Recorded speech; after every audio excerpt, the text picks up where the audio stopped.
Bom dia, Dilson. Bom dia, amigos.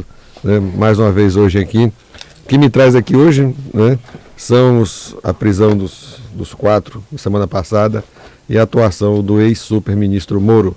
E o título que eu trago do meu artigo é "O Ministro está nu", uma frase tirada do livro de Hans Christian Andersen. Quem quiser vai lá, dê uma olhadinha que está muito bom. O ministro está nu. O título desse texto representa a situação que o ex-super-ministro Moro, quando se defronta com a operação da Polícia Federal ao prender os hackers na última semana. É a expressão de um conto do escritor dinamarquês Hans Christian Andersen. Leiam. É muito interessante e entenderão o que eu quero dizer. Pois bem, como já dito na semana passada, numa operação da Polícia Federal, esta prendeu os 4 hackers suspeitos de invasão de 1.000 celulares. Isso mesmo, ouvintes, 1.000 celulares. Entre os hackeados, diversos políticos e outras autoridades reluzentes do Poder Central. E, ao que parece, quase toda a República de Brasília. A conferir. A dita operação de polícia, como sempre, corria em sigilo, necessário e crucial para estes casos. Após os depoimentos dos acusados, estes afirmaram a invasão de diversos celulares e o modus operandi da atuação. Mas o pior não estava na prisão e nos depoimentos dos acusados, diga-se de passagem, de uma eficiência notável da Polícia Federal. Refiro-me à atuação do chefe da Polícia Federal, no caso, o ministro Moro. Após os depoimentos, o ministro da Justiça passou a ligar à torta e à direito para as altas autoridades, dizendo que foram alvos de hackeamento dos presos pela polícia, como se fosse uma maricota contando para a vizinhança o nascimento de sua neta. O pior disso tudo foi afirmar que as provas seriam destruídas. Os moretes logo se assanharam com a prisão dos hackers, batendo palmas com as mãos da frente tiradas do chão, comemorando a descoberta do autor das divulgações das ligações publicadas pelo site Intercept Brasil, Folha de São Paulo, Veja e do jornalista Reinaldo Azevedo. Até o presente momento, ainda não há comprovação de que os áudios divulgados pela imprensa são de origem do grupo preso. Tem que aguardar o fim do inquérito. Mas o buziles da questão não é a prisão dos envolvidos, que devem ser punidos e ponto, mas a conduta do ministro. Primeiro, a investigação corre em sigilo. Então, como é que ele sabia quais eram as autoridades envolvidas? O fato de ser o superior hierárquico da Polícia Federal não permite que tenha acesso às investigações feitas pela corporação. A Polícia Federal é um órgão de Estado, portanto, não está à mercê dos humores do ministro da Justiça. O pior de tudo foi o Moro anunciar que as provas obtidas na investigação da polícia seriam destruídas. Ele sabe, e eu acho, que somente com autorização judicial as provas colhidas no inquérito policial podem ser destruídas. De logo foi rebatido pelo ministro do STF, Marco Aurélio, de que ele não tinha autoridade para tanto. A OAB também reagiu à conduta do inquieto ministro da Justiça. A Associação dos Delegados de Polícia Federal, em nota, afirmou que o ministro se mantivesse distante das investigações.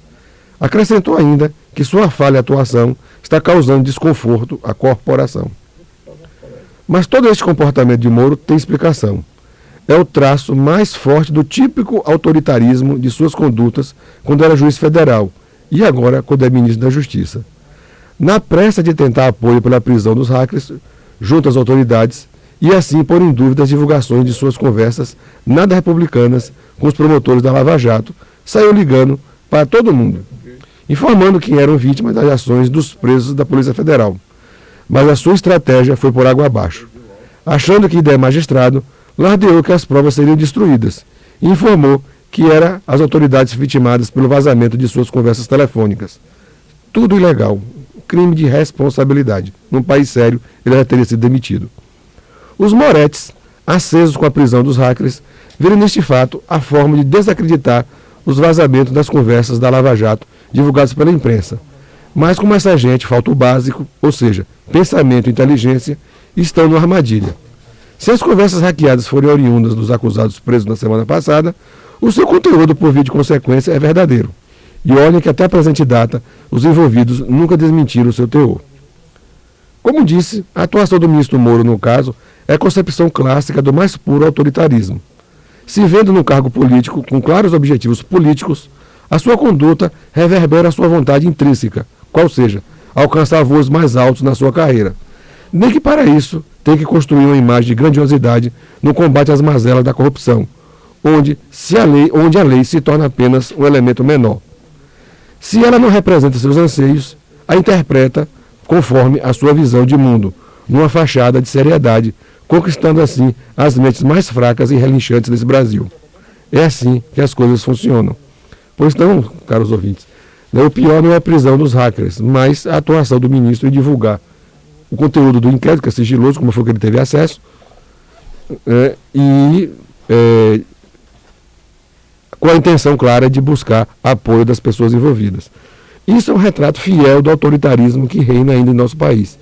Para ilustrar o que eu digo, eu aconselho aos ouvintes e os que estão me vendo e ouvindo um livro de Lilian Moritz Schwartz, que trata-se sobre o autoritarismo brasileiro, que é uma obra recente, pequenininha, de fácil leitura, que eu aconselho a todos, que trata justamente da praga que assola o nosso país ante as autoridades, que é o autoritarismo. Portanto, a investigação ainda está em aberto. Os 4 que estão lá detidos, não foi ainda apurado se os vazamentos que foram das gravações foram oriundos deles. E um detalhe, que talvez as pessoas se esqueçam antes que gritem por aí. A Polícia Federal não pode investigar sobre a fonte jornalística. É inconstitucional. Ela não pode se utilizar do argumento de que é hacker e com isso investigar a fonte do site Intercept. Isso está proibido pela Constituição. A fonte jornalística é uma garantia constitucional e universal. É assim no mundo todo. Se ela está investigando quem promove os vazamentos e divulga no site Intercept, Folha de São Paulo, Veja com Reinaldo Azevedo, é ilegal. Portanto, amigos, bom dia a todos e até a próxima quarta-feira.